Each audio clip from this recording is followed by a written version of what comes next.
This is wonderful. And if you guys, thank you. If you guys were wondering where Dave and I are from, we're from Sterling, Virginia, which is near the Dulles Airport in the suburbs of Washington, D.C. And Chris Smith is in, are you in Asheville or Leicester, North Carolina? I'm in Leicester, but it's just outside of Asheville, so most people don't know Leicester. Chris, you are the one up there from the seed store, right? Yeah, I used to work for So True Seed. Okay, well, okay. I think I met you last year at the festival. That's very possible. And you and I talked about the mountain garlic, the round garlic. Uh-huh. There was hundreds of people there, but I did talk to you, and you was the one that told me the name of it. Was this the one where it was just forming a single bulb and not lots of cloves? Yes. I do remember that. Yeah. Yeah. They did good in Morganton. Nice. I'm pleased. I'm glad. I'm happy when it works out. Nice to see you. Oh, yeah. Yes, indeed. Yay. Connections happening here. And sometimes I know what I'm talking about.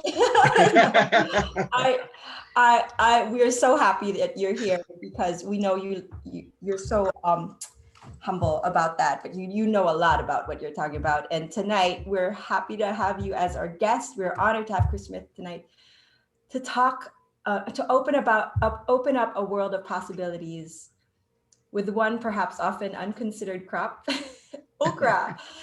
And Chris is a permaculturalist, which means he practices permaculture. He designs in a permaculture way, a writer, director of the Utopian Seed Project, whose vision is to develop a regional seed hub that can support, encourage, and celebrate a diverse food system of regionally adapted crops.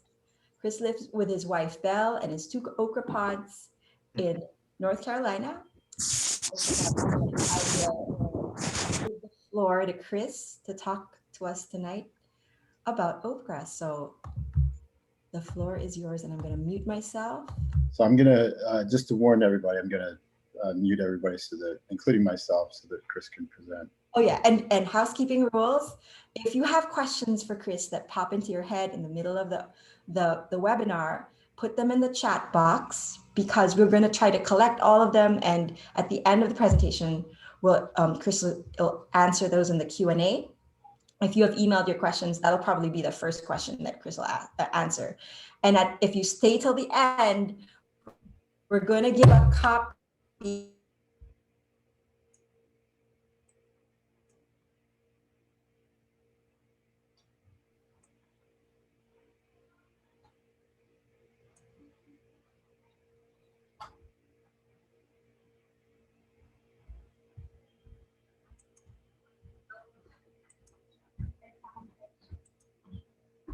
I have no idea why. No, I froze. Wait a minute.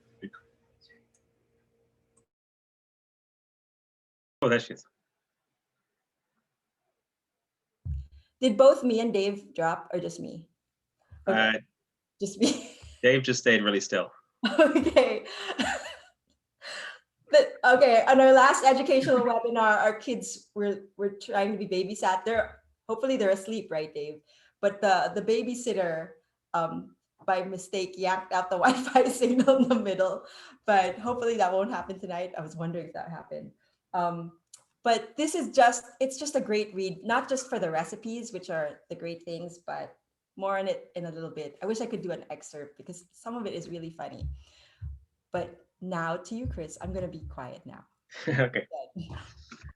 Cool. Well, yeah, questions at the end, and hopefully, we've only got about 45 minutes of me talking, which when you've written a book on okra, 45 minutes isn't enough time. So I'm going to try and cover some of the highlights of some of the varieties we worked with, and then we'll go into some growing stuff to make sure that you feel confident about going away and growing okra this year, if that's something you want to do. And then I'm going to finish with a kind of a whistle-stop tour of some of what I think are like the highlight excitements about what you can do with okra that you may not have thought about. So even if you're not a big fan of the green pod, which is what most of us think of when we talk about okra, then there's plenty of other things you can do with okra that I hope will inspire you to go away and grow some of it. So it's kind of the overview. I'm going to go ahead and screen share so that you can see the slides as I take you through this okra journey. It's the wrong.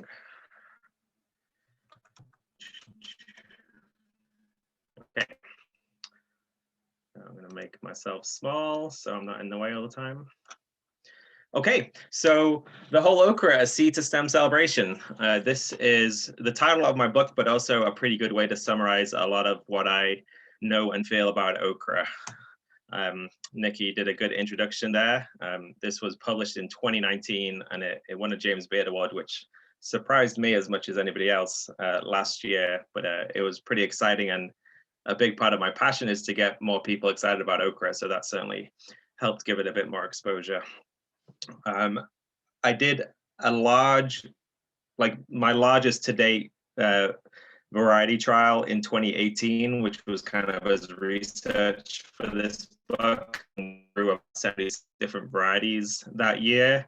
So I'm going to share a little bit about that. But before I do, I feel I have to show you this picture. We're going to talk about some of the different things you can do with okra. You may be aware that some people don't like okra because it's slimy. And slimy is an okay word. I'm happy for us to use slimy. It's also mucilage, which is a natural part of the plant that has many good botanical and culinary uses as well. So we'll get to that part of things.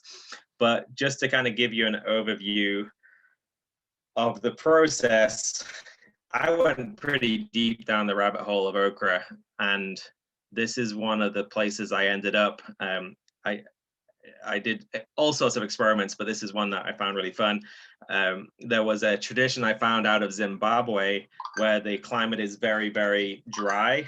Apologies, turn off your phones. The climate's really dry. So there's this tradition of taking the okra pods and blending them up and then using it as a rehydrating face mask. And I managed to persuade my wife and my then 3-year-old to lie down and kind of have a spa day. I had to give them foot massages and all sorts of other things to get this okra on their faces.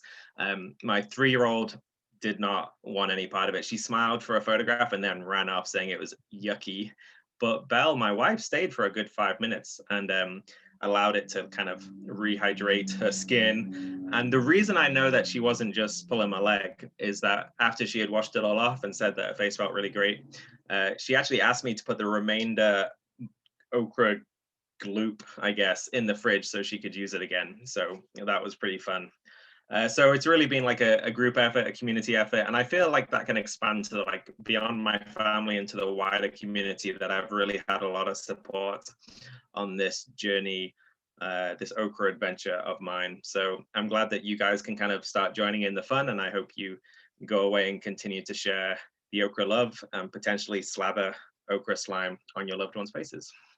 The okra stars were my addition. I thought, you always see those pictures with people with cucumber on their eyes. So why not okra? Okay, so let's get serious. No, let's not get serious. Let's tell some jokes. Okay, so we've got a few quotes here, which kind of sets up the premise of a lot of how I came to okra. My kind of feeling around okra has since evolved, but when I first came to America in 2012, and effectively fell in love with the crop okra, something we cannot grow in England, but grows very well in the South, I started sharing my love of okra and telling people how great I thought this crop was. And I kept on coming up against this kind of block where people would be like, what? Okra? Yuck, slimy, and all these other things. And so that was like my initial kind of pushback, I guess, where I was like, hang on, this is like what I think the world's best crop, and you're all telling me you don't like it and you can grow it abundantly in this region, and I come from a place where you can't grow it abundantly. It just didn't seem fair. So I started giving presentations on okra a long time ago, way before the book. And these are some of my favorite quotes. Tom Colicchio, celebrity chef: I hate okra and grated mountain yam for the same reason. They are both slimy. Julia Reed is a garden and gun writer. She says, so few people eat okra, more radishes are grown in this country, that it never even makes it onto the list of top 10 most hated foods. which is a pretty low blow. And actually not true. I found lots and lots of like top hated foods lists, and okra was usually on them. And I should note for authenticity that Julia Reed is actually an okra fan, but this was a commentary she made about how people don't like okra. And then this one is kind of like the saddest in my mind, because I really hoped that Robin Williams would love okra. But he said, okra is the closest thing to nylon I've ever tasted. It's like they bred cotton with a green bean. Okra tastes like snot. The more you cook it, the more it turns into string. So that's sad quote on some level, but almost botanically accurate, because okra is very closely related to cotton. They're both in the Malvaceae family. And you can see some similarities in the way they flower and some of the leaf formation. So it's kind of interesting that they share familial ties in the world of botany. Green beans, though, you can't make that cross. That's ridiculous. Okay, so the last quote is kind of what really gets to the root of what I feel is a lot of my drive in my work with food systems and sustainable food systems and sustainable farming. And it's this idea that we need to feed a lot of people in better ways than we're currently doing. And I found this quote in an okra book from the 1970s that says, "The desirability of cultivating multiple purpose crops cannot be overemphasized. For crops that can produce several kinds of useful products make efficient use of land. The pressure imposed by expanding populations and higher standards of living will force us to produce food, feed, forage, fiber, foliage, and fuel on increasingly limited land resources." So apart from the fantastic alliteration that we see there, the message there is that we need to be looking at crops that can do more than just produce a single food crop. And so this seed to stem mentality, where one crop, one season can produce multiple things, is really important. And one thing I found along my journey is that okra is a real champion crop for this concept. There is like every single part of that plant is useful, often in a culinary sense, but in some other ways that we'll quickly mention towards the end. So okra really embodies a lot of what I believe needs to happen in food systems, and it's delicious. So we're pretty good friends. So a brief background about some of my work. I'm the director of the Utopian Seed Project that does a lot of crop trials and variety trials. This was my 2018 field, where we had 60 different varieties in here. And so we just do 6 plants of each variety. And you can see, even at this age, quite a lot of diversity in the field, but these are only a few weeks into the transplant at this point. We'll get into the actual growing of fairly soon, but I just wanted to give you an overview of some of the stuff. In the same year, we did a random red variety trial where I ended up with a whole bunch of varieties, many of them from Seed Savers Exchange, that were just labeled like Red Okra 98 and Red Okra 47. And so we grew a whole bunch of those varieties out. You can see my 4-month-old on my chest helping me take some data on this okra. And here's a picture of some of those varieties. And the best thing about all these red varieties, you can see I've given you a key on the right, and we can go down them all. Number 1 is Red Wonder, which sounds like it's going to be an incredible variety, but over in the top left here, you see that the only wondrous thing about Red Wonder is that it ended up being green. So that was kind of a surprise. But the rest of them, I think there's a true amount of beauty to be had within these okra varieties. And I've just fairly recently connected with somebody up in Pennsylvania, which is not too far from, well, actually you guys are probably all over the place, but Virginia. And he's growing out a whole bunch of red varieties to start trying to develop a little bit more varietal diversity for red varieties grown in northern climates. So it's some pretty fun work happening in terms of varietal exploration. This is a picture that shows a single pod of 60 different varieties. So again, one thing I'm really trying to show people is, yes, I want you to grow okra, but I also want you to explore varietal diversity in okra, but also in other crops. And you can see, like, just hopefully it's a slap in the face of like, oh wow, there's not just a green okra and a red okra, there's a true diversity. It's fairly easy to show with things like tomatoes and dried beans. People don't often think about it with other crops like okra, but it's there. There is a lot of diversity in shape and size and plant types, and also some flavor profiles as well. So it's pretty exciting to see it all in one place. And then there's one, I'm going to tell you this right at the beginning, because this slide kind of shows it. This was from 2018, but I've been working with this variety ever since. It's a variety called Woodley White. And Seed Savers Exchange had this variety that they'd been donated in the 1980s with the message that it had been in the same family since the mid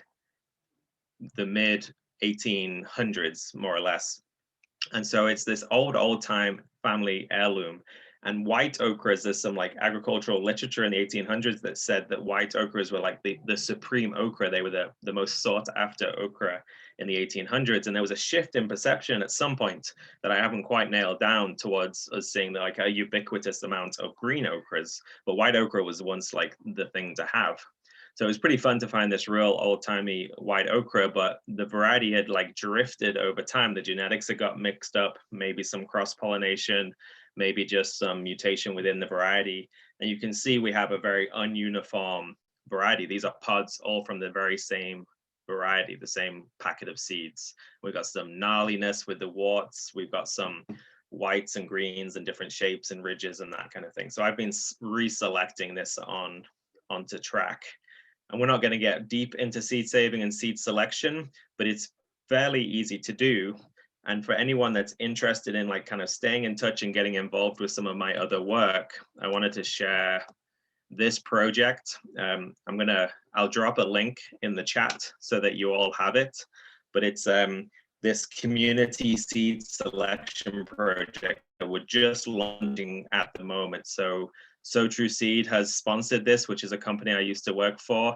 And basically I'm going to send out a packet of seeds to anybody that requests it with some good instructions and some additional tools to allow you to grow the okra, make your own assessments on which pods are the palest, and then save seeds from those pods and send a small amount of those seeds back to me. So hopefully if I can get 100 people on board, then I can accelerate the restoration of this white okra variety much quicker than if I was doing it on my own. And at the same time, hopefully educate a whole bunch of people on how to do what is really quite a simple act.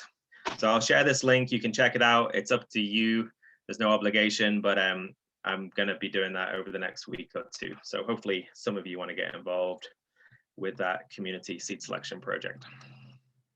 Okay. Where's my presentation? Oh yeah. So just a few more varieties before we get into the actual tools of growing okra. I like sharing Aunt Hetty's Red. I try not to have favorite okra varieties, but I really do love this one. I've been growing it. We grew it in 2018, and it won.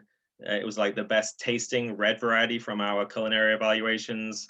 We grew it in 2019 and did a different type of culinary evaluation, and it ranked at like, it was in the top 3 varieties across 3 different cities, and we brought in a bunch of chefs to do that tasting, and they affirmed that this was one of the best tasting okras. It's got beautiful shape and beautiful color. It's productive. It's a Tennessee heirloom. And I just really, really love this variety. So Aunt Hetty's Red is one of my favorite reds. I use it as like a breeding stock for bringing reds into other varieties. So pretty excited about that one. And then the other variety that I want you to know about is Puerto Rican Evergreen.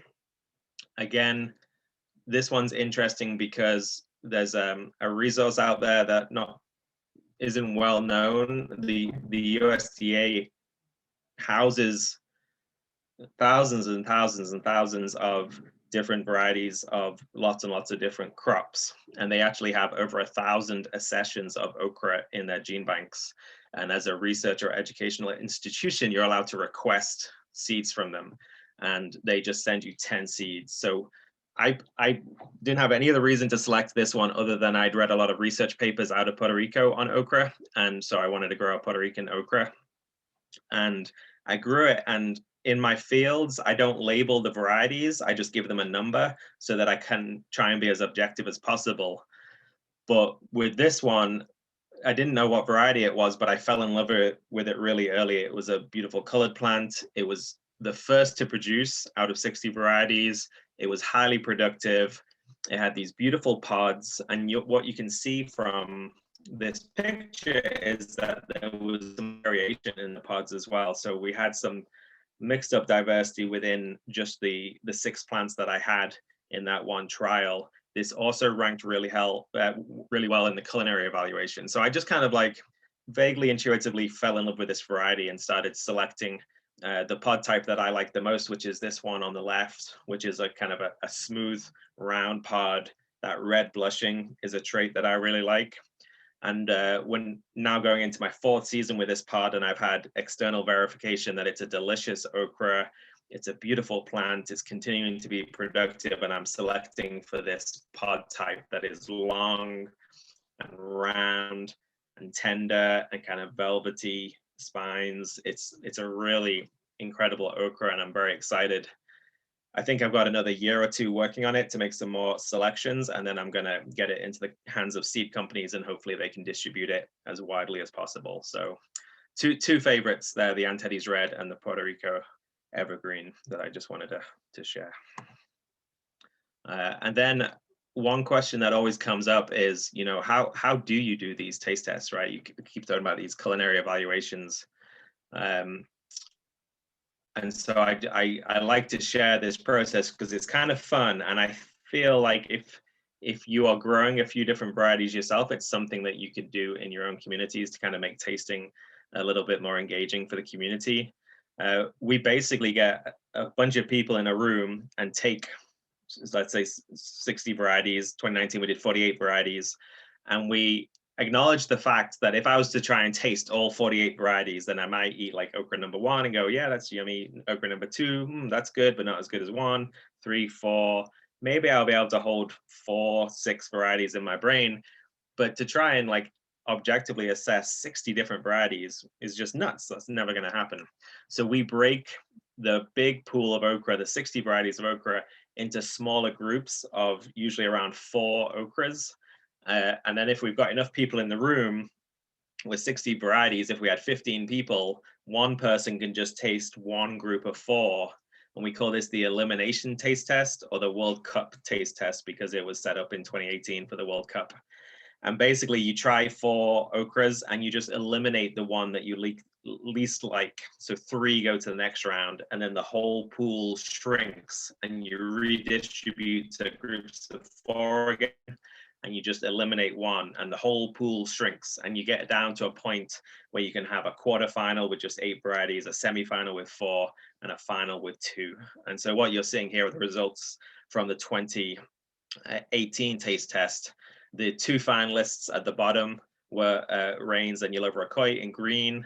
The 2 semifinalists above were Joseph Lofthouse's Landrace and Mama Peyton's. The top performing red was number 1.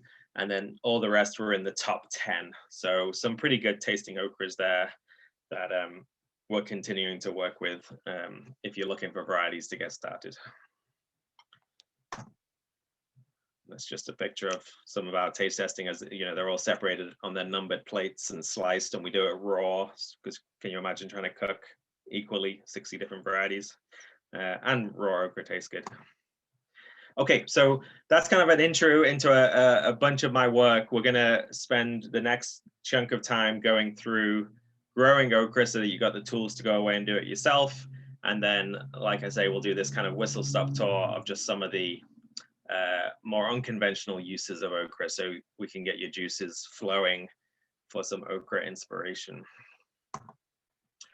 Okay, so I always like to acknowledge that okra is, grown throughout the Southeast, but it is not an indigenous crop to North America. It's got, a somewhat of a debated origin story between East Africa, like Ethiopian region, and Northern Indian region. Fairly plausible origin stories from both sides. Uh, I decided not to take a side. I didn't find information that would put me either way, but it seems likely to me that there's enough wild relatives of okra in Northern Asia that it's likely to have genetically originated there. But then I think it probably traveled to East Africa, where more of the original language and uses around okra are found. And that's probably where those genetics were likely domesticated into what we know as cultivated okra. There's a closely related relative on the West African coast. So on the West African coast, we find true okra, Abelmoschus esculentus, and then okra is like very, very, very close cousin. You can barely distinguish the plants in the field, but they are a different species, which is Abelmoschus cali, and is commonly called West African okra.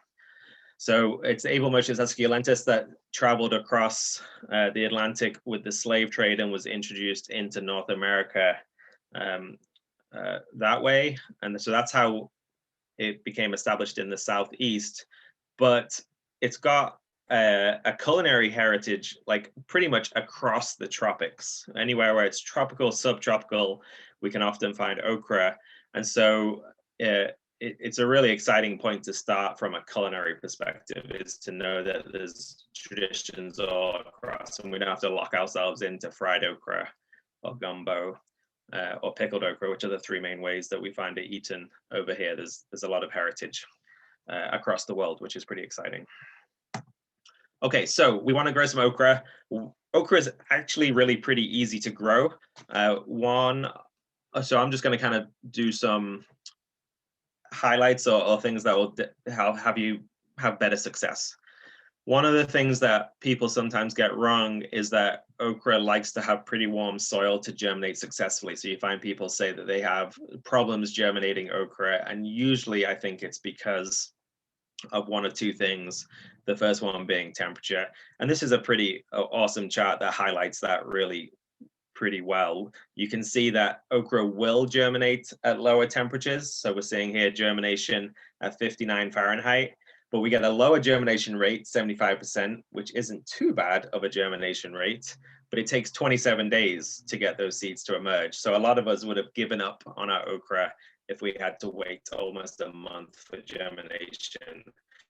So as that temperature increases, what we see is the germination rate also increases to a peak at 77 Fahrenheit of 92%, but also the days to emerge gets faster as well. So we're seeing emergence in 13 days, 86 Fahrenheit. The germination rate drops a little bit, but we're getting emergence within 7 days. So temperature is critical. If you're going to start them indoors, then start them on heat pads.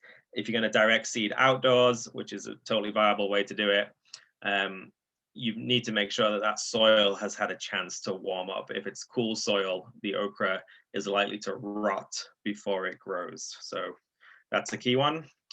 And then the other part of that we see is okra's little, in fact, I've got, may not be able to see this crazy tiny seed,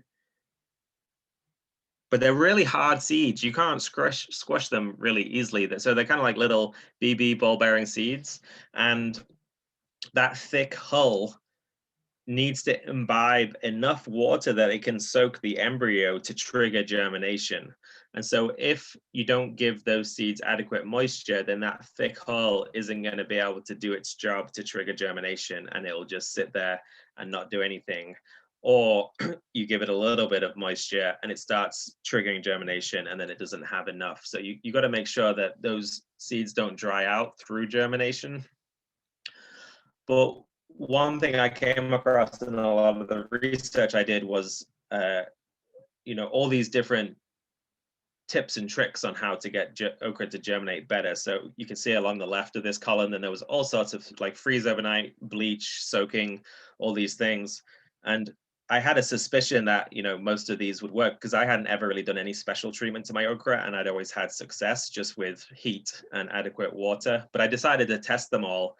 And what surprised me was the speed with which you actually get germination. So if it's not buried in the soil, and you can see it sprout its little tail to start growing, then the longest any of these treatments took was about 48 hours, and most things were much quicker than that. Some things were germinating within 8 hours just from a warm soak of water. So my conclusion was, it doesn't really matter what you do, but if you want to do something that does help with success, then soaking the seeds can help, because one, it counters the problem of the seed drying out, and it definitely doesn't want to do that. And it does speed up germination a little bit. So if you wanted to do a cold soak, or even just a warm tap water soak, for just an overnight soak, you don't want to like drown your seeds, but just overnight, then you can be getting sprouted seeds within a day, if they have that warm temperature that they want, like that 70 to 80 Fahrenheit temperature. So you can get real fast germination that way, which is nice, and guarantees success. Excuse me. Another common question, but certainly at this time of year, is should I transplant or should I direct seed? It's not a straightforward question, so it kind of depends a little bit on where you are and what your objectives are.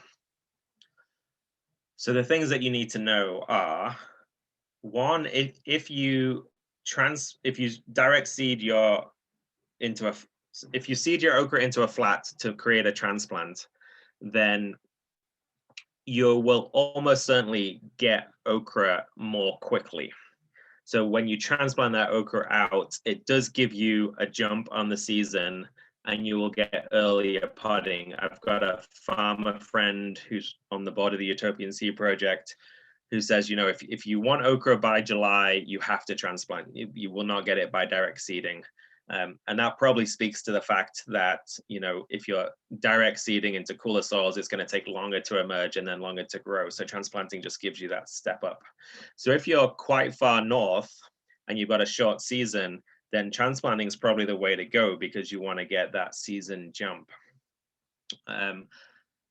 So that would lead to the question of, so why don't I always transplant? We always transplant tomatoes, we always transplant peppers, because we need that jump to get that production to make it worth growing those things. So why wouldn't we do the same with okra? One is you don't get that much of a jump. Okra direct seeded catches up very quickly and gives you production not too far behind transplants. And dealing with transplants is a hassle, right? You've got to have the flats, you've got to have space, you've got to keep them watered, you've got to make sure they don't get leggy with your lights, all the standard seed starting stuff that we're not going to get deep into, you have to do if you're starting okra from transplants. And then one very interesting thing that I think is a pretty good reason to direct seed is Seed Savers Exchange. One year we had spoken about like the advantage of direct seeding versus transplanting. And so they had planted half of their varieties, like they'd split all their varieties in half and planted half the plants direct seeded and half of them transplanted. And partway through the summer, they had this big storm come through. And they said that every single plant that was transplanted fell over, and every single plant that was direct seeded did not fall over. So that's speaking something pretty clearly to this slide, which is the fact that okra has this incredible root system. And by starting a seed in a pot or in a transplant container, then you are inhibiting its root growth to an extent that it'll never fully recover, because we didn't see, a stable plant in that Seed Savers Exchange experiment when that storm came through. And it's almost certainly down to, hampering of root development.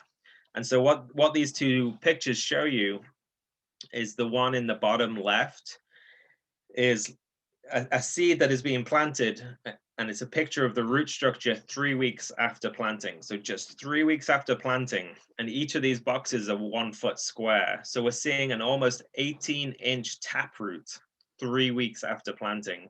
So you can only imagine that if you put your little seed in a plug, what it wants to do is like send a taproot all the way down, and then this lateral root network, like an 18-inch spread on all sides.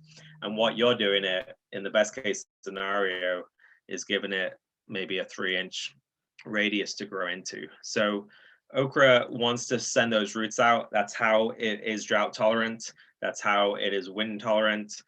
That's how it is able to do well without additional fertilizers, because it can mine for its own nutrients with this very impressive root system. As we get up to the later development, like the mature, like 8 weeks, we see this picture on the right. And again, they're 1 foot blocks. So we're describing a 4.5 foot taproot. And then this is like 2.5 feet on either side of the main stem. We're seeing lateral spread. So that's like my arm span all around, which is what it wants to do if it's able to. So it's really interesting to know that that's one of the reasons why okra is pretty awesome. And if we don't understand that, then we can hamper that through transplanting or through planting too closely. And then the final note on that kind of root system is to acknowledge that many of us want to grow in containers, or even if we don't want to, we don't have the space to grow outside, and we have patio gardens or in apartments and we want to grow our okra. And so I get a lot of questions about whether it can be container grown. I haven't done a lot of container growing of okra, but I did want to test it one year. And this is my test. I thought I would do it with a variety called Little Egypt, which traditionally doesn't grow much more than 2 feet tall. So it's a pretty small okra. And I planted it in a 5-gallon bucket. So 1 seed in a 5-gallon bucket.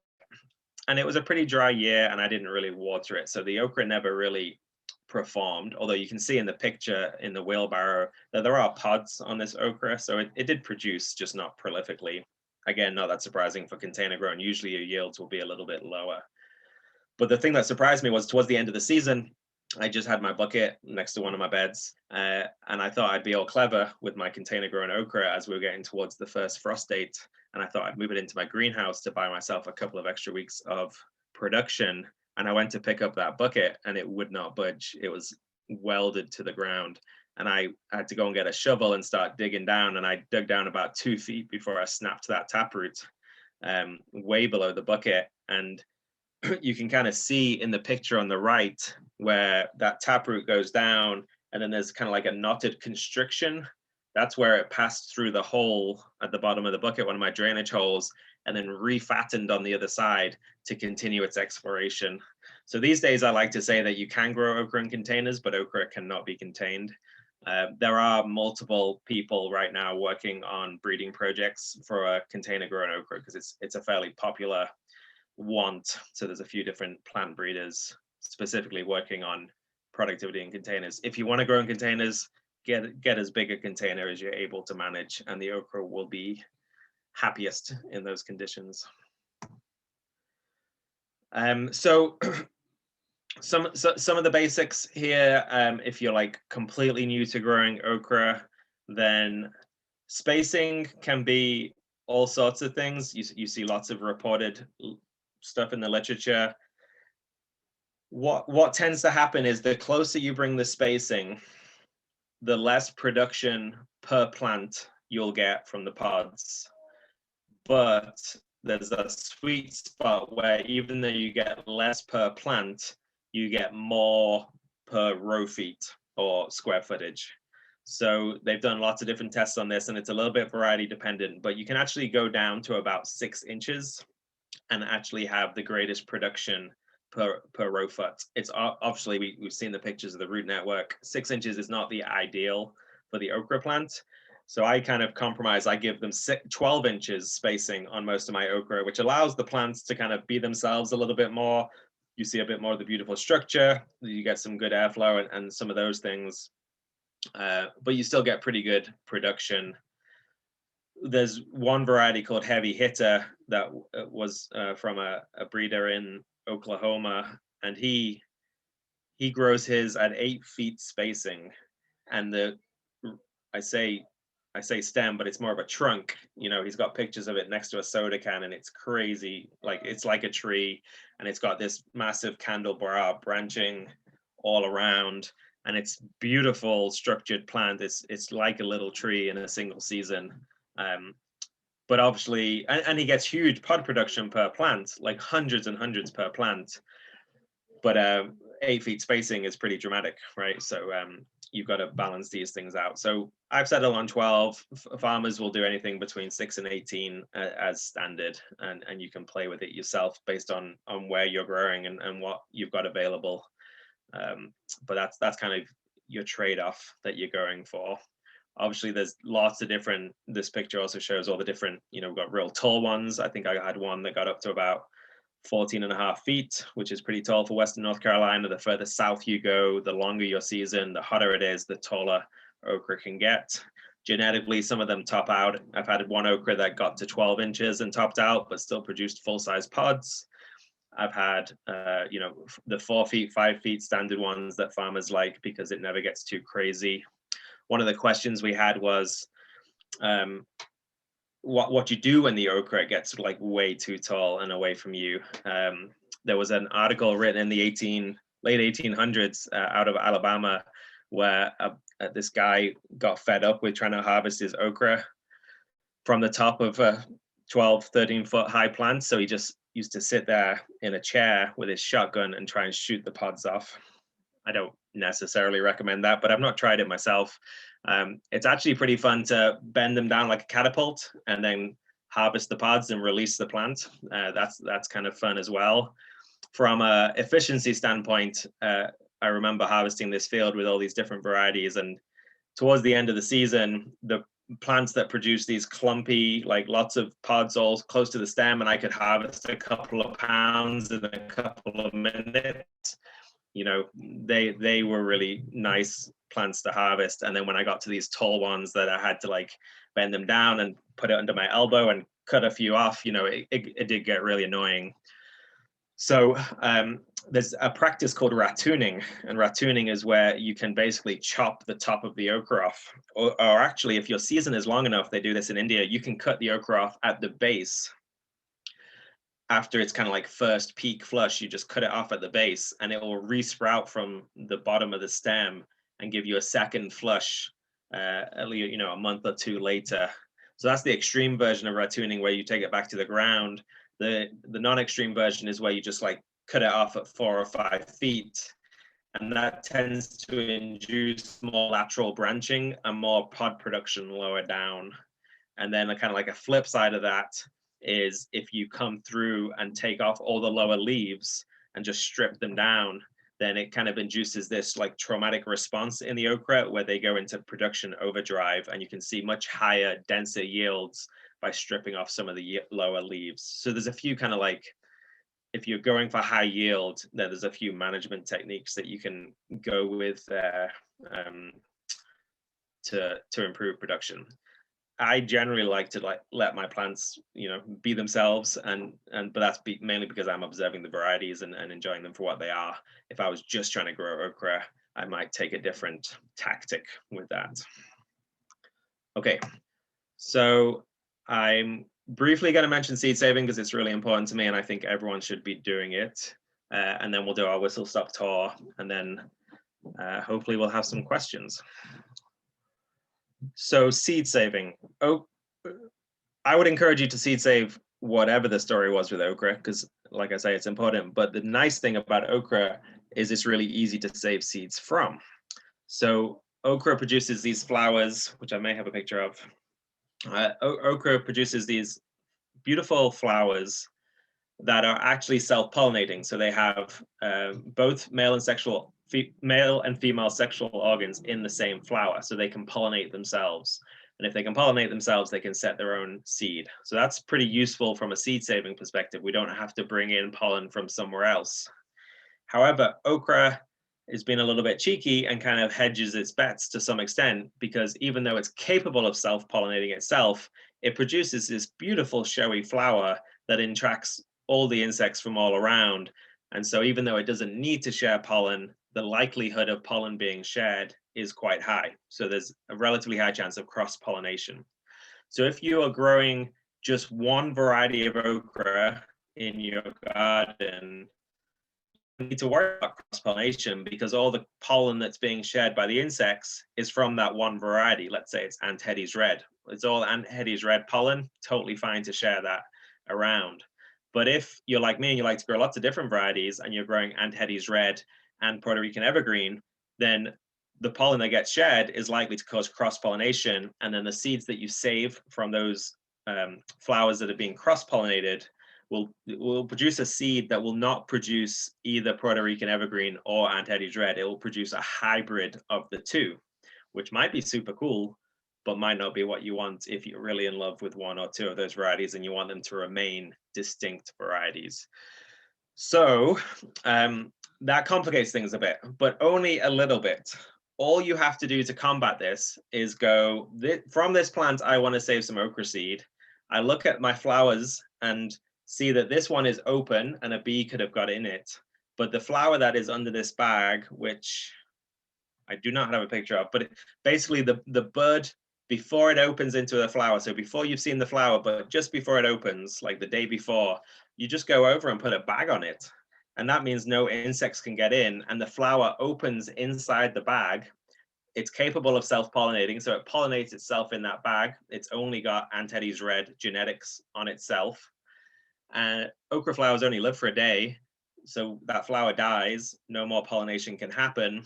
You take it off the bag, you tie a little ribbon around that stem, that little baby okra, and you know that that okra pod will grow pure seeds that only have the pollen of Aunt Hetty's red, and you can safely grow them next year knowing that your variety is safe. And this is what I do with every single one of my varieties. I go down the line just bagging buds, the flowers open, I tie a ribbon around, take the bag off, and I know I've got my pure seed. So on the left, you can see all my different labeled pure seed stock. On the right, you see the little okra baby with the ribbon tied around it. This is just a colored wool so that everyone knows not to eat that one okra pod.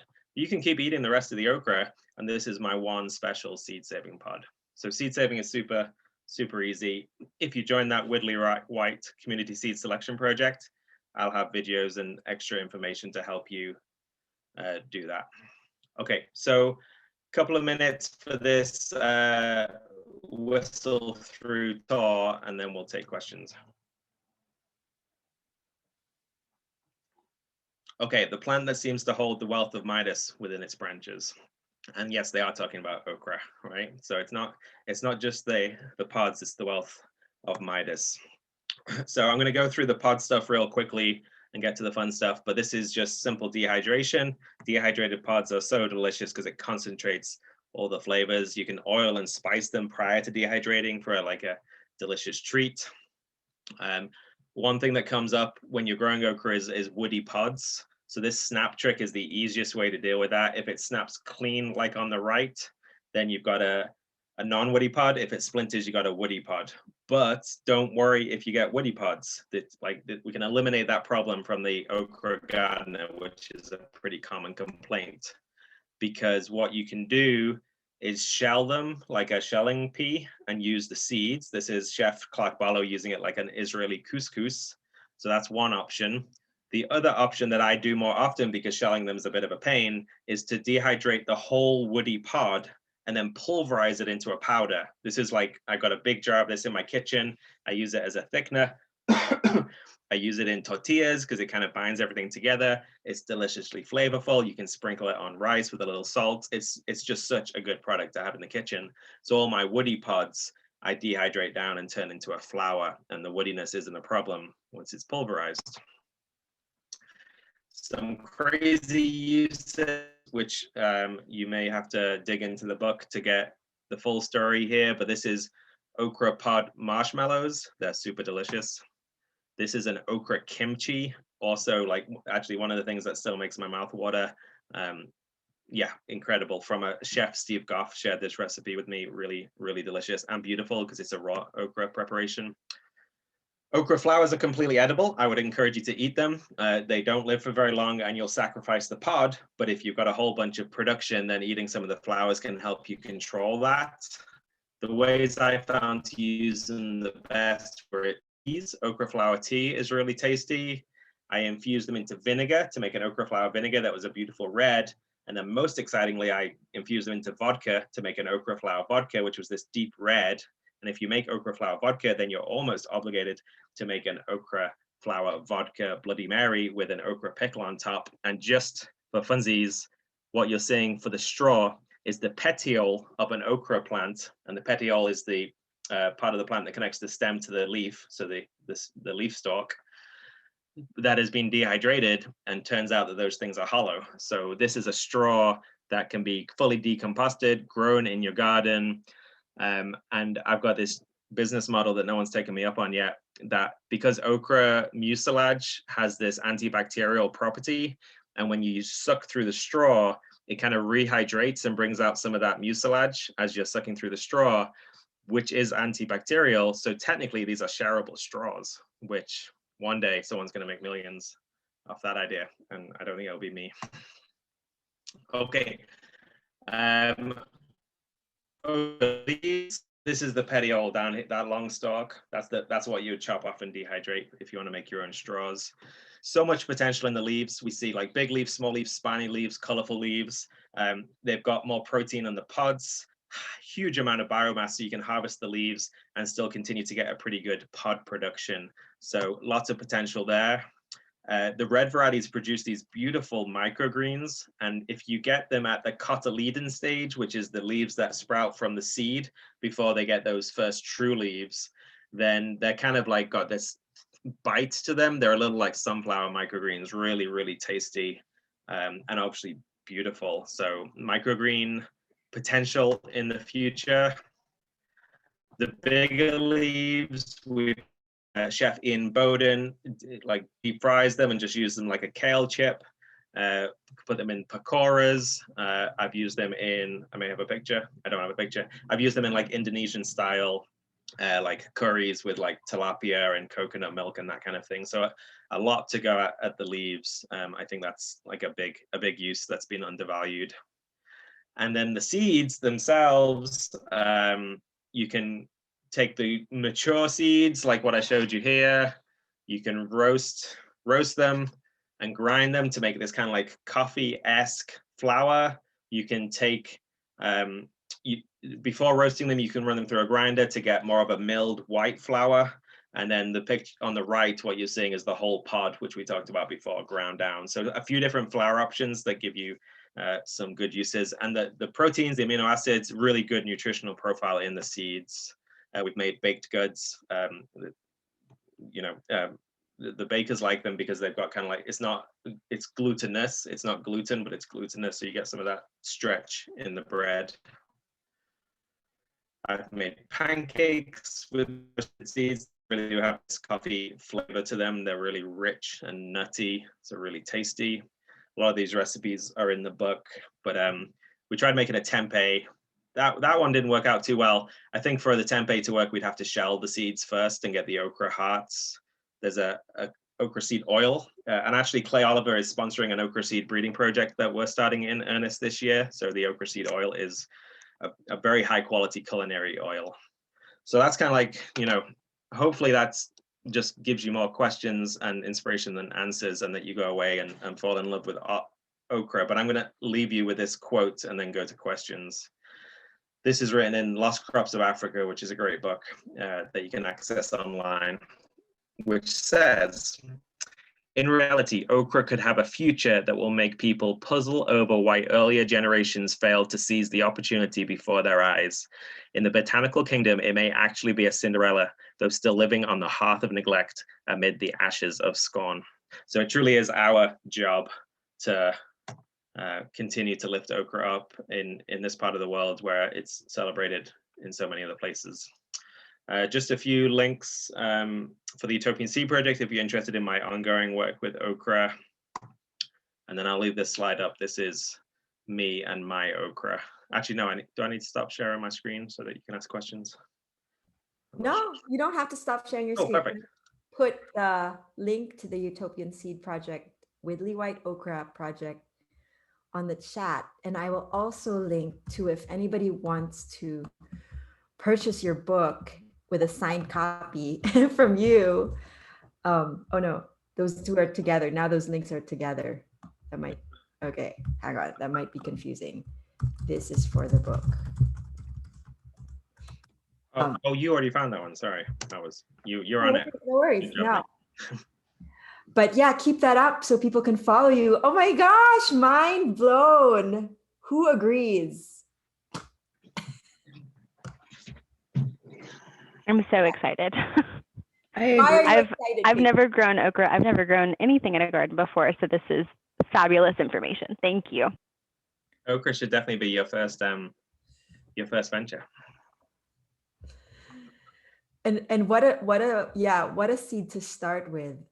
Thank you so much, Chris. And now we'll go to the Q&As. So we have a few questions here. Yes, you're right. We're from all over. So somebody was actually from PA, from Pennsylvania. But from Marcy, I'll go by. First, Sandy said, what Sandy's question? I think I answered her wrong. So you have to correct me. So they're related to mallow? And then I said Malvaceae family, because that's what I heard from you, but I could be wrong. What, could you clarify that, Chris? Yeah, so it's the Malvaceae family, and within that we have the genus Abelmotius, and there's about 8 to 12 edibles within Abelmotius, and okra is Abelmotius esculentus. So that in the family, botanical family, it's related to cacao and durian fruits and kapok fiber and cotton and jute, and then all the mallows and all the hibiscuses, hibiscuses is, all of the stuff.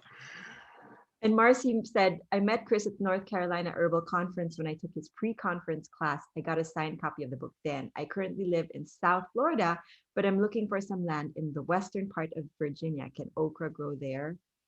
Absolutely, I guess.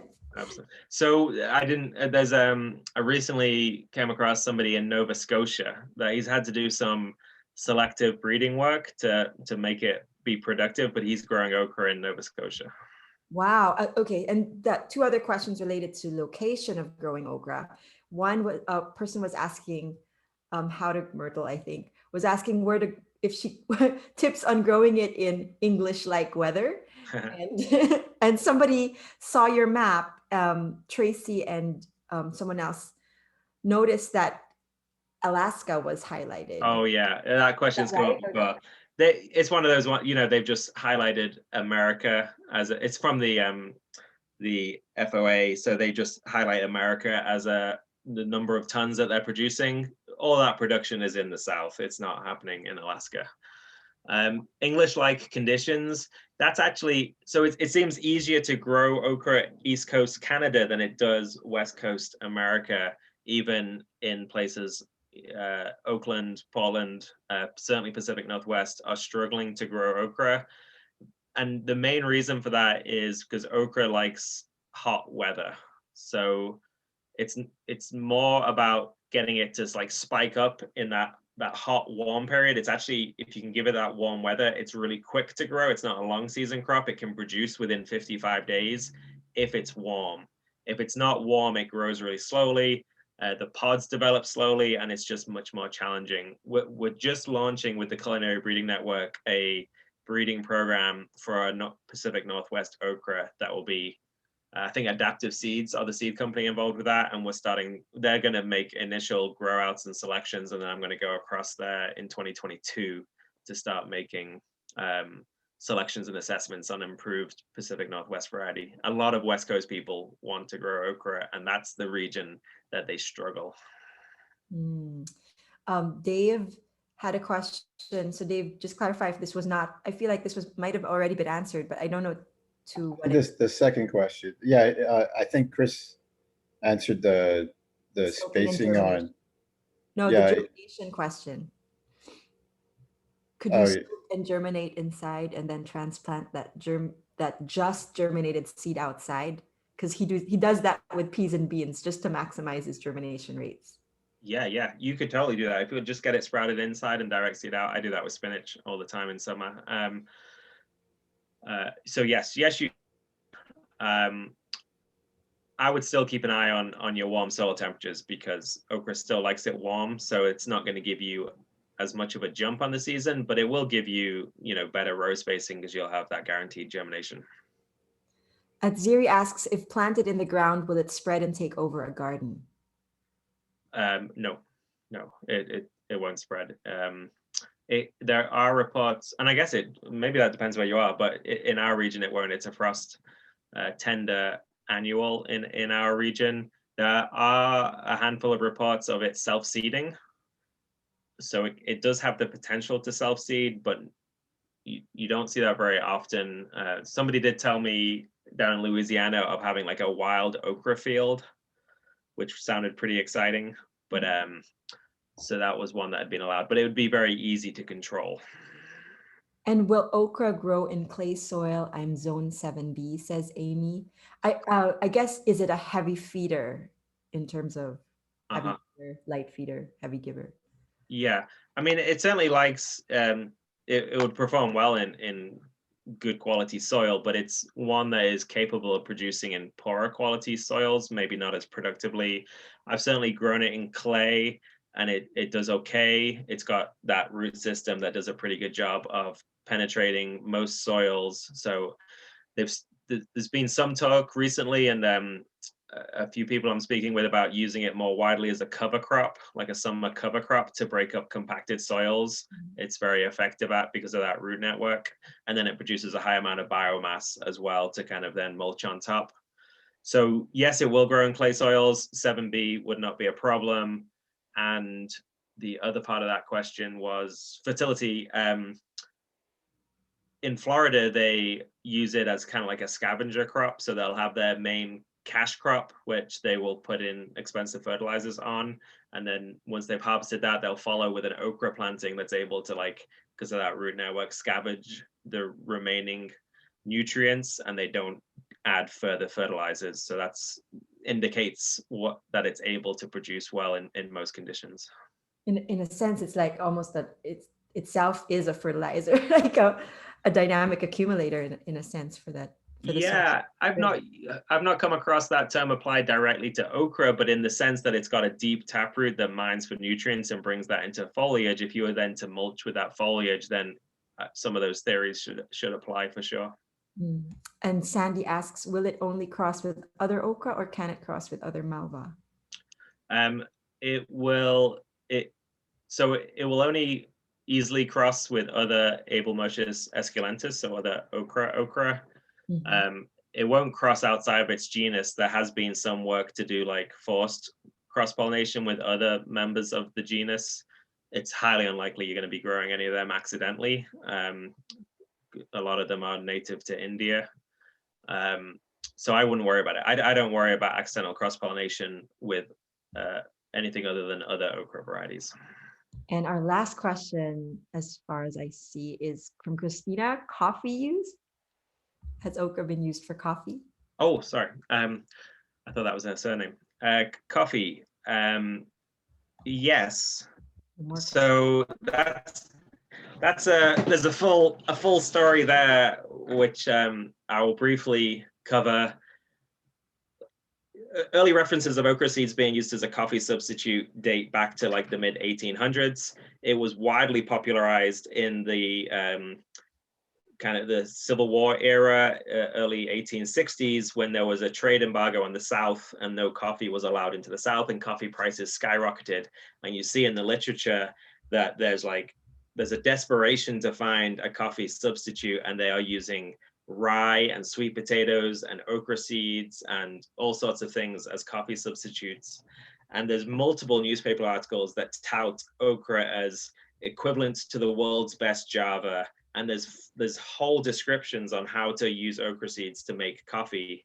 And this got me somewhat excited, and I obviously tried it and parched the okra seeds in a pan, put them in my coffee grinder and pressed the button, and they blended into this beautiful dark coffee looking like flour. And then the smells coming off them were like coffee. And I was like, oh my God, it's actually going to work.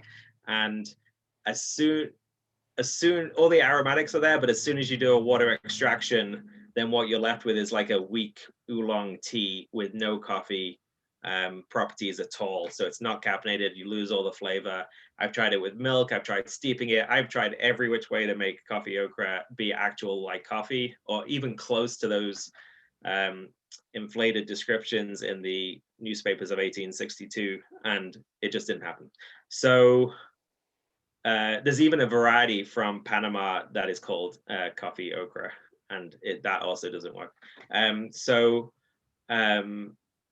What I was disappointed for a while, but then I realized that the flour of the roasted okra seeds does have those aromatics and does have the flavor, just not in the water extraction. So using that flour in the pancakes that I showed you briefly, I've put like a quarter cup in a quiche crust. I've taken a sweet potato pie to Thanksgiving with some roasted okra seed flour in the crust. And I've had people saying, "Oh, Chris, did you put coffee beans in this?" And I've been like, "No, it was okra." So it's definitely got a potential as a coffee substitute, just not as a coffee drink. Wow. That's my short version of my adventures in okra seed coffee. Oh my gosh. So, that is a wrap. It was a roller coaster. I kind of, yeah. it was a bit traumatizing. Sounds good for tiramisu. That would work. Yeah. The powder would definitely be delicious. Yeah. Jody also asks, how about how big of an, well, I think you answered that, how big of an area, and will it work in the deserts of Southern California? I'm assuming Southern California is going to be hot and dry, would be my guess. So it would be quite happy with the heat. It does enjoy the humidity. Okra is often described as drought tolerant, which is true. It's got this extensive root network that can definitely survive long droughts. We've had, and this probably is nothing compared to Southern California, but we've had like 2 to 3 months without rain in certain times when I've been growing okra, and I've not irrigated, and it's been totally fine. But what we find with okra is the growth of the pods and the woodiness of the pods correlates to its availability to take on water. So if it's really dry, those pods grow really slowly and get really fibrous. And if you've got adequate water, then they grow quite quickly. You get these big plump pods that are very tender at larger sizes. So if you have dry conditions, I think you might have disappointing okra harvests, even though the plant itself might be okay. Thank you. There are so many questions. Well, maybe 5 to 10 more questions, but I think what I'll do just to be fair to everybody here and make sure everybody goes to sleep on time, is we'll have to break. We'll collect the questions, and Chris, we'll send them to Chris, and maybe he can just type up something really quick as a response to some of those follow-up questions. Do you want to ask your question, Chris, to the lucky winner book? Oh yeah. I decided to make it a little easier.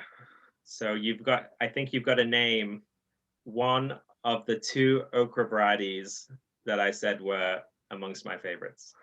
So get your typing fingers ready and go. First one on the chat. I mentioned them both multiple times. We've got a lot of answers and a lot of fast typers here. Oh, let me look at the chat. I want to see. Red Wonder was not my favorite. That was the one that was green. That was the most disappointing okra I've ever grown. Well, I think we have a winner in Myrtle. The first one, is that right? And yeah, I forgive my British accent. It's Hetties with an E, but I'll forgive that. I think that counts. Okay. All right. Well, congratulations, Myrtle. Thank you. Yay. I'm seriously excited. Yay. Yes, we'll send you the copy of I still remember when I met Chris, we saw this book in a bookstore in Bakers Creek in California when we went on a road cross-country trip, alongside the Paw book, alongside Amy Strauss's 10th, home suburban micro farm book. And we're like so fascinated by it. When we saw you at the VABF, I was like fangirl, it's Chris Smith, the author of this book. And then I started taking pictures and everything. And then he's like, well, I'm not that big of an author. And 2 weeks later, he wins the James Beard Award. So of course, Dave and I were super excited and so honored to have you here again. We're gonna end with a song that actually you will hear if you ever tune into Chris's Okra podcast, right? You now have a podcast. we use it as the intro. So it's going to be our outro, and then we'll bid you all good night. And we'll see, we'll pop back into your inboxes with the follow-up questions, and just the link to buy Chris's book is below in the chat. And that's the whole okra, the blue and yellow makes the whole okra. I'm just gonna pop it in one more time for anybody who would like to support Chris and his amazing work. As you can see, We need to give Pamela gets bonus points for getting both varieties. I just wanted to mention that. Okay, so we got to give Pamela now. Pamela on the back. Okay, we'll give you a free. How about we send you a free packet of seeds, and then Myrtle, we give you the book. In fact, we have Aunt Hetty's. We do have Aunt Hetty's red. If we'll get you Aunt Hetty's red. Oh, wow. Lovely. Thank you. All right. Very good. And here we go. Let me share my screen here and go on to this. Oops, I forgot to share the sound. I always forget that.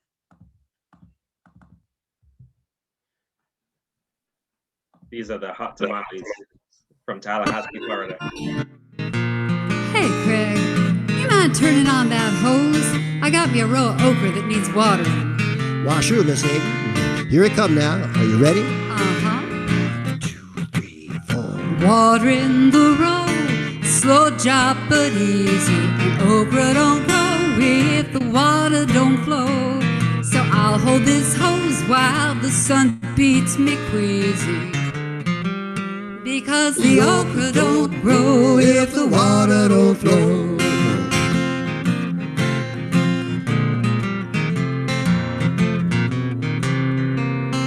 Gonna rain, don't think so. Been dry since old Noah's day. Wish that old boy sent a drop or two down my way. But till the deluge start, I'm doing my part, yeah. Oh, yeah. Because the okra don't grow if the water don't flow. You want a big mess of green? You better pick up that hose. You want some fat butter beans? Buddy, pick up that hose. You want tomatoes, potatoes, oh yeah. You want some squash or rutabagas, whoa yeah. What if your belly needs filling? You got to be willing. Oh, to pick up that hose. You better pick up that hose.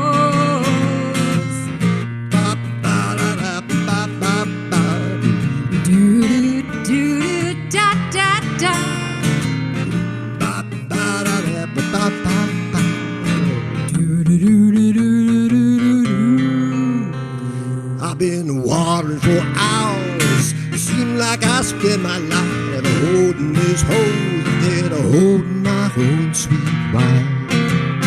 But she likes her some okra. She does it so, yeah.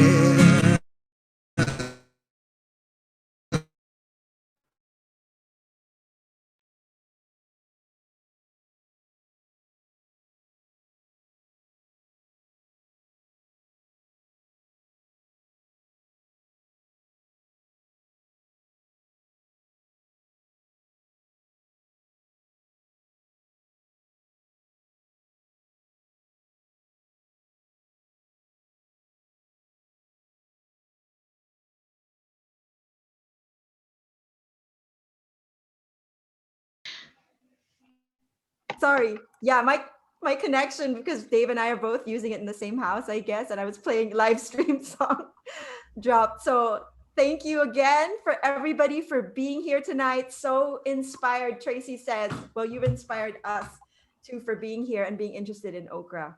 Thank you, Chris Smith. Hopefully not the last that we'll see of you here at Permaculture Gardens, but we'll follow you on your own okra journeys, each one of you. Thank you so much. Good night. Thank you. Thank you. Good night. Good night. Thank you all. Thank you. Good night.